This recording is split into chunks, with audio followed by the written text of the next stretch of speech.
देवगढ़ जिला तिलैबणी ब्लॉक कंसर पंचायतर अधिकांश लोक खरीफ फसल पर वर्षा जल उपर निर्भर करिथांती। दीर्घ दिन पूर्व क्षुद्र जलसेचन विभाग पक्षरु कंसर नाल एक चेक डैम निर्माण करा जाई 350 हेक्टर चाष जमी को केनाल माध्यम जलसेचन सुविधा करा जाइथिला। फल स्वल्प वृष्टि काल रे चाषी माने सुविधारे चाष काम करि पारुथिले। तेबे ई स्विस गेट निर्माण रे त्रुटि जोगु चेक डैम रे रहुनी पानी, फल सुखिला पड़िछि केनाल। चाष जमी को जल पहुंची पारु नथिबारु पानी पंप व्यवहार करी चाष कार्य करबाकू बाध्य हेउछंती चाषी। आमर कार्यकारी होईछि आमर निकेटटा किंतु से निकेट रे वर्तमान पानी नाही। जे रिजर्वेशन आगुर थिला वर्तमान काम हला 2023 रे, किंतु काम तमने एभला काम कले जे जोथि पय आमर निकेटर पानी वर्तमान आम चाष जमी को माडी पार नै। दीर्घ 2-3 वर्ष हला प्रत्येक वर्ष रिपेयरिंग होउछि। हम बारंबार ताऊ कहूँ आगे लिकेज हो जाए पानी, केनाल रे पानी आसुने सब नाल रे पड़ जाऊँगी।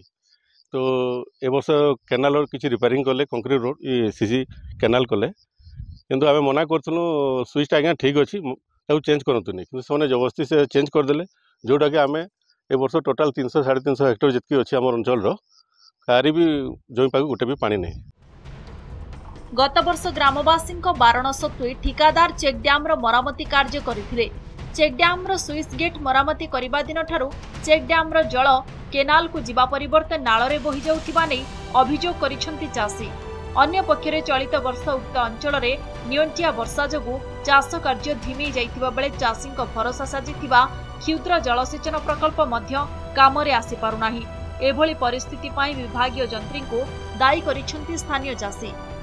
सेपटे चाषी समस्यार तुरंत समाधान कराजिबो बोली क्षुद्र जलसेचन विभागर सुपरिटेंडिंग इंजीनियर प्रकाश करिसंती। इनकेटा जन बसेले आमे मना कला सते भी से माने इनकेट रो स्विचटा को काढी देगिरी नूतन स्विच तार व्यवस्था कले, नूतन स्विच बसेले जोटा कि आगरू सेई लीकेज थिला बोली आमे गेट सामना रे दीटी वाल छेकिथिलु। 3 फुट रो वाल छेकला पर 3 वर्ष आमे चाष करि पारिथिलु।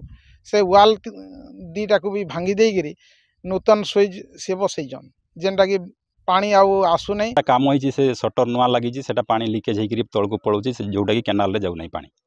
सेटा से माने ठिकादार तांकर से सब मिसी किना विभागीय तो माने अधिकारी माने सेटा कोन हरिलुट करचंती कि कोन करचंती आमे जानि पारुनो, कि कमिटी को पचरा हो नै को काम हबो केते टमारो काम हबो किछि से माने काहू किछि कहू नांती। लोक मैंने असुविधा भोग कर आमे माने शीघ्र से करी हेलानी, किंतु जेहेतु लोक मैंने आग्रह कंप्लेन कर सारी आम एसडीओ भी जी आम सटर लगे रिपेयर करते लास्ट ईयर संगे कथबार्ता हो सारी सी कहते 2-3 दिन भितर आसिक लगे।